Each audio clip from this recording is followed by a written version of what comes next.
Hi everybody, Maneesh Konkar here, and in this video we are going to cover three common mistakes that most of us are making in salary negotiations. You're probably making those mistakes and therefore have a look at the video, right? My name is Maneesh Konkar. I'm a corporate consultant, trainer. We also do digital marketing and we also got online courses, okay? Now, in our corporate career, we interact a lot with HR, and okay, every year there is an appraisal cycle, once around March, April, another time around September, October, and a lot of people feel that they've done a great job in the last few months, but are unable to ask for more money. And even if they ask for more money, how does the conversation go? Okay, HR will ask, or the bosses will ask, okay, how much of a salary increment are you looking out for? Standard, we're paying about 7% to everybody. Now this man wants more. Okay, he says, okay, I want 25% more, I want 30% more, I want 40% more. And HR will ask, okay, why, how do you justify asking a 40% more? And then he says, oh, I mean, I don't know how to justify that. I mean, this question was out of syllabus. How do I answer this? So let's begin the video. Okay, what we're going to talk about is three common mistakes that you should not be making in salary negotiations. Okay, the first one is doing the same job and expecting more money is a definition of insanity.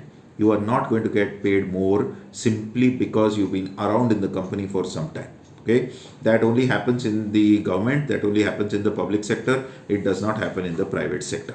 All right, so the way to, okay, position yourself for a salary increase is to develop new skills. Okay, and what are these skills? These skills have to be skills which your company does not possess, and it is in line with the direction, the strategic direction that your company is taking. All right, I've used some big words, some big jargons. Let me now simplify all of these things.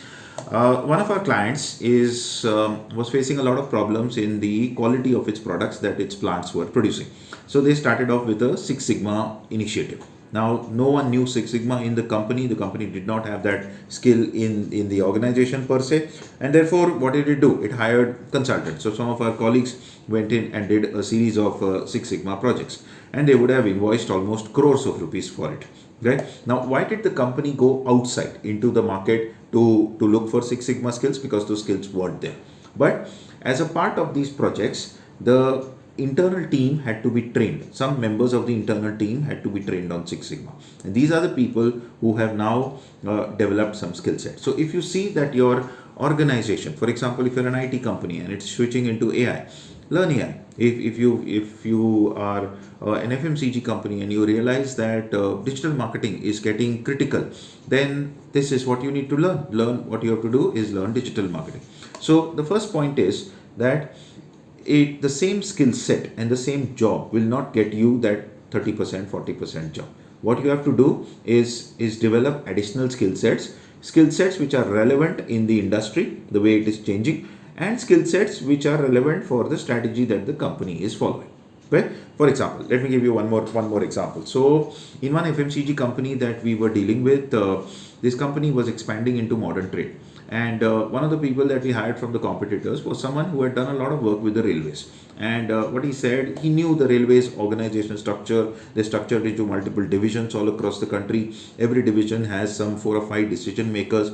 This is the pricing, that the way the company, the government works, the railways organization works. This man brought skills which were not there in the recruiting FMCG company. He got paid more. Okay, that's the point.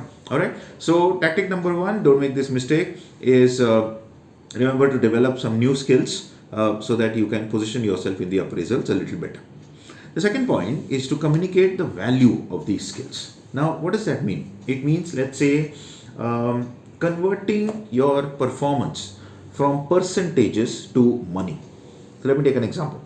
Let's say a manufacturing engineer who's responsible for plant maintenance. He says, I reduced the downtime of my plant machines by 10% in the quarter.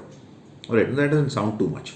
But let's say I reduced, I increased the number of conversions on my product. The sales team will mention that I increased the number of conversions from 5% to 14%. That doesn't sound too much. Again, but let's see what sounds really nice. Okay, what really nice is that 10% reduction in downtime means that the machines ran for X number of hours more. Therefore, they produced Y rupees of goods extra, and on that Y rupees, the company increased its revenues and therefore increased its profitability. A 5% reduction in downtime therefore translates into crores of rupees of bottom line. What we need to talk is crores of rupees also over and above the percentage improvements that you are bringing in.